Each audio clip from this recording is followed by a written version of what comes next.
Оору күчөп жатканына карабай өмүрүн тобокелге салып, өзгөчө абал учурунда кызмат кылгандардын бири Сергек мырза. Ал күнүнө 5-тен 10га чейин мугалимдерди үйүнөн бир телеканалга, андан чыкканын башкасына ташып турду. Кечкесин болсо кайра жашаган жерине жеткирип жатты. Кээ бир учурларда жетишпей жаткандыктан шаар ичинде жогорку ылдамдык менен жүрүүгө туура келген. Ал кезде коопсуз шаардын камераларына түшүп калуу коркунучунан мурун эфирлерге жетишип баруу биринчи орунда турганын айтат. Кыйын шартта кыйналып иштеген аз келгенсип, эми анын азабын тартып жатат. Себеби камералар мугалимдерди ташып жүргөндө Сергек мырзанын 10га чукул эреже бузуусун каттаган. Бүгүнкү күнгө чейин айыптын жарымын төлөгөн. Дистанциялык окуу ташыганда шашып тиги мугалим тияка жетишпей калат. Студияга ташып жеткириш керек. Уже съемкасы башталып калат. Кичине ылдамдап айдап коюп аттык да. Ошого эле эми там 1-2-3 километр баягы эми кошулган, ал там 70-тен ашып кетиптирбиз кичине. 71, 72, 73-кө чыгып кетип атыптыр да, анча-мынча жерлерде баягы шашып.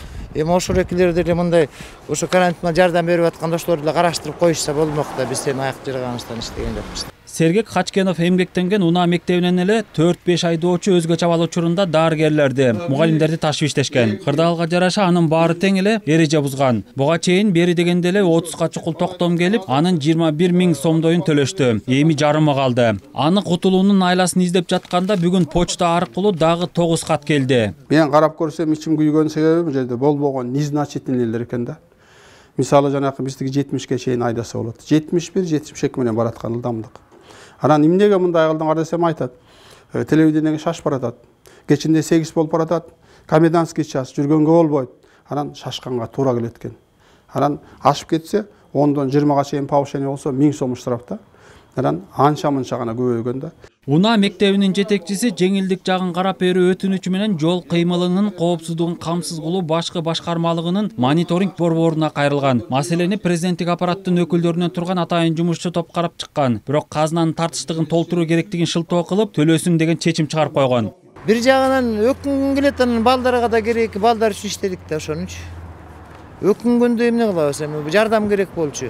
Бир жагынан өкүнөсүң, биртике ушу тиинди, мен андан көрө ошо балдарыма бирденке алып берсем, кийим алып берсем, какой-то бир польза болмок да. Анан могу пропускасы бар, атайын жумуш аткарган, мамлекет үчүн, эл жер үчүн иштеген балдардан штрафтарды, айып пулдарды алып салса болмок да. Мен чалып сурадым.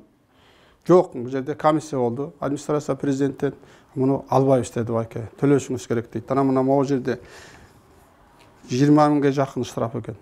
Төлөдүк, төлөп атабыз күндөчү, жардам кылып атам мен дагы. Жарымын төлөдүк, жарымына уже чамабыз жетпей калды. Себеби жаңы эле баштадык, айлык уже ала элек да буларчы. Ал эми жол кыймылынын коопсуздугун камсыз кылуу башкы башкармалыгынын маалыматында коопсуз шаар долбоорунун алкагында акыркы 5 айда Бишкек шаарынын Чүй облусунун аймагында орнотулган камералар, көчмө аппараттык комплекстер 412 000ден ашык эреже бузууну каттаган. Анын ичинен 120 000ден ашыгы 50% арзандатуунун негизинде айып пулдарын төлөштү. Бирок мыйзамда күчөтүлгөн тартип учурунда ыктыярдуу кызмат кылгандарга жеңилдик каралган эмес. Мыйзам боюнча ошол жол эрежесин бузган автоунаанын ээси ошол качан ошол жанакы токтомду өзүнүн колуна алгандан баштап 50% жанакы арзандатуу боюнча 15 күн ичинде төлөгөн каралган. Азыркы 12 майдан бери даректерине жеткилип жатат. Ошо алгандан баштап 50% менен төлөй берсе болот да. Башка жеңилдик каралбайт. Бул мыйзамда каралган.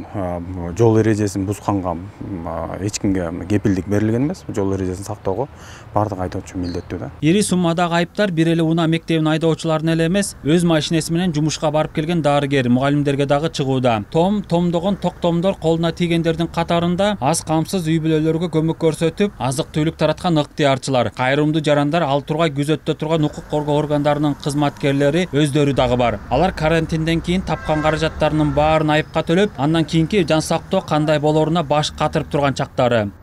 Дүйшөн Шаршембеков, Алтынбек Сакиев, Нью ТВ.